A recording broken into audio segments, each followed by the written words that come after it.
Today we are talking about one tiny habit that will have massive impact in your whole entire life.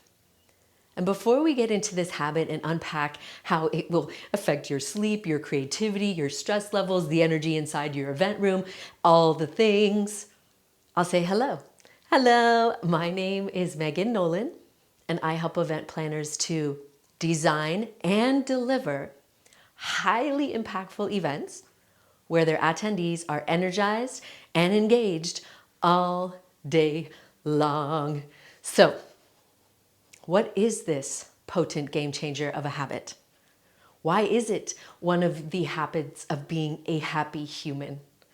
Well, I alluded to some of the scientific benefits of it, but before we get into it, you might be guessing, right? If you're watching or listening to this in or around November 26th, 27th, you might be taking a wild shot in the dark and guessing that it's gratitude.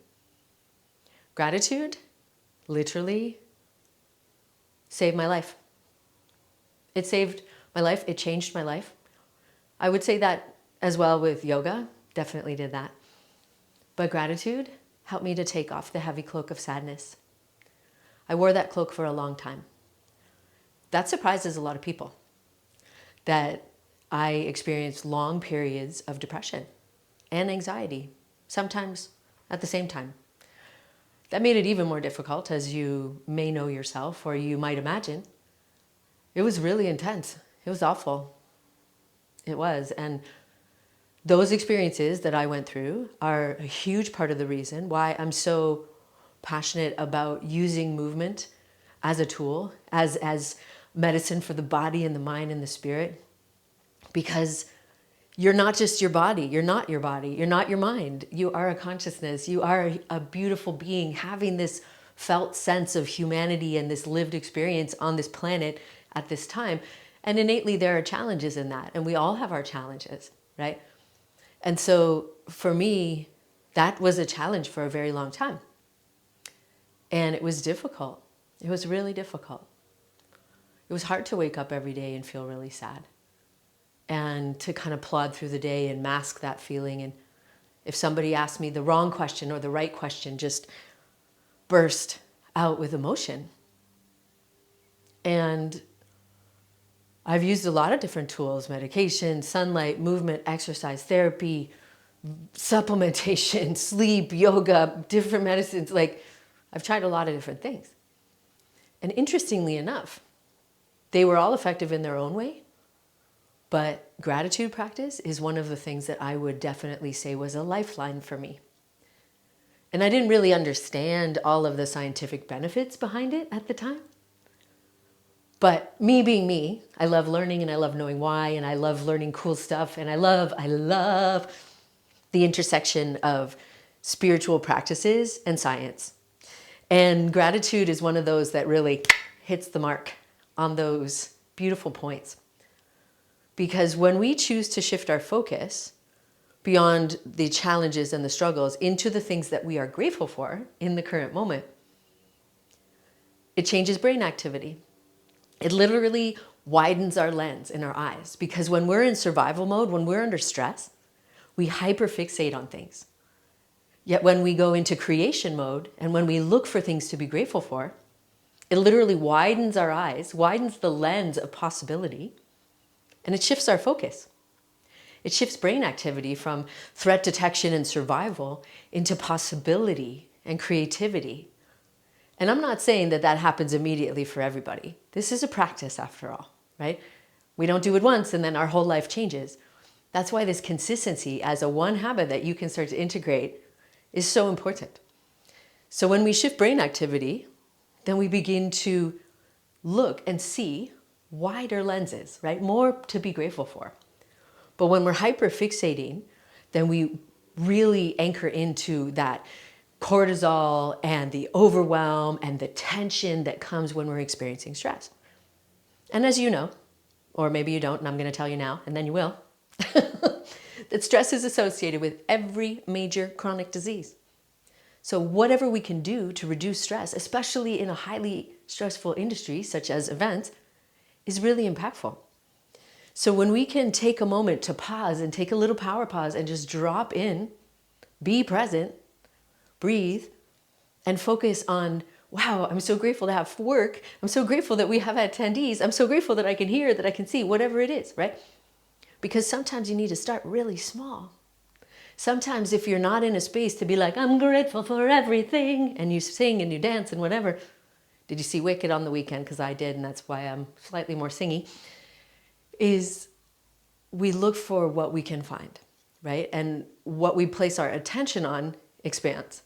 That's again another principle of the nervous system and where spirituality and science really sync up. Because when we shift that chemical awareness inside our body and we begin to feel grateful, the state of the nervous system, because your body communicates far more information to your mind than the other way around. So when we begin to feel grateful, oxytocin levels increase, dopamine levels increase. We have this chemical shift in our nervous system and in our body. So it's not just the logical, I'm grateful, I'm grateful, I'm grateful. It must be accompanied with that felt sense of gratitude. So you're combining the elevated emotional state with the clear intention of looking for things to be grateful for. Because what's happening here is when we shift the state of your nervous system, the state of your brain activity, it's actually neurologically protecting your brain, because stress hormones and cortisol are associated with a quicker aging of the brain.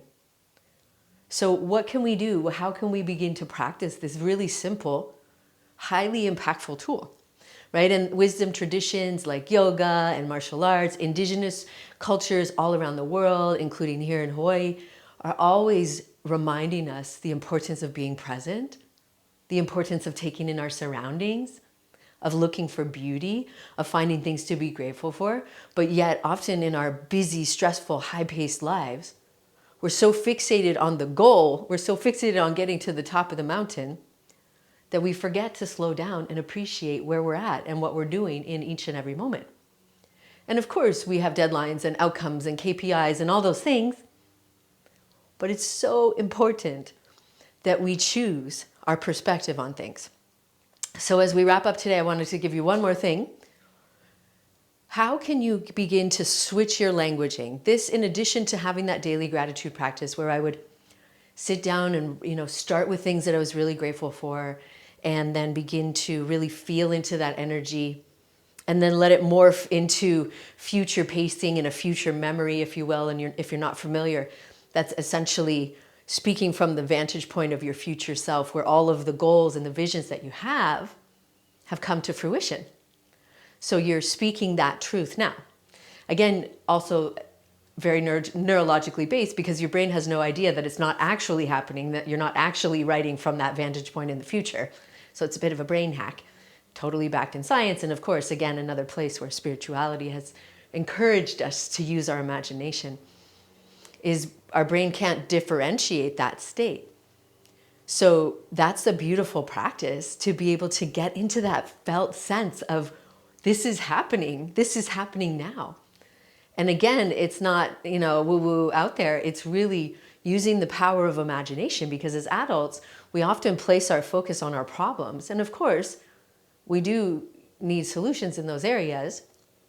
But at the same time, we can use our brain to our benefit. And gratitude is a powerful tool to shift the state of your nervous system and be able to come into that place of possibility and expansion and play and growth and fun and all of those magical emotions.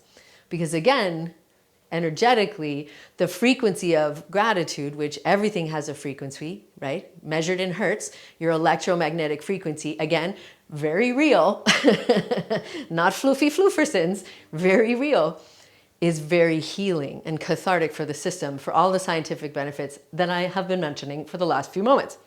So last thing I wanted to leave you with is that, can we begin to make this very potent languaging shift? Going from I have to I get to. Rather than saying you have to do these things, you get to do your laundry. You get to go to the grocery store. You get to go to work today. Because I know that there's been times when you've been under the weather and you're like, if only I felt good again. And you just wanted to get up and have your life back again, right? Whereas some days we're like, oh, I gotta do this, I gotta do that. And there's a drudgery to it. That simple languaging shift from I have to I get to changed everything for me. And I would love for you to play with that. Like, see if you can integrate that, or even just notice, how often do you say, I have to do things? What if you just flipped that perspective and you simply tried a different way? Just play with it. Just play with it, right? You're not going to tattoo it on your arm. I mean, maybe. Me, just kidding. Some people have. That's what I wanted to share with you this week. I hope that that was helpful. I know for me, gratitude, as I mentioned, so healing, so cathartic, so empowering, so invigorating. And so I really wanted to share that with you. And then in other news, on December 1st, we're starting the 24 Days of Power Pause, a free mini series where each day I'm going to drop a little nugget on the feed for you to press pause on the go, go, go, and take care of you. So I know this time of the year is absolutely frantic and crazy, end of year, running on adrenaline, running on caffeine. What your power pauses will do is just nourish you in the moment. Literally going to take like 10 seconds. You have 10 seconds. You have 10 seconds, right? You get to take 10 seconds for yourself so that you can nourish your body, invigorate your mind, all the things, right? Because in order for you to do all those things that you gotta do, you gotta be feeling good, right? See, I told you I went to see Wicked on the weekend. Now I'm gonna sing you everything. But anyways, on that note, I'm going to go. I hope you have an incredible rest of your day. Take good care. Merry, happy everything. And join us for the free 24 Days of Power Pause series. Literally seconds every day. That's all it's gonna take. Take good care. Bye.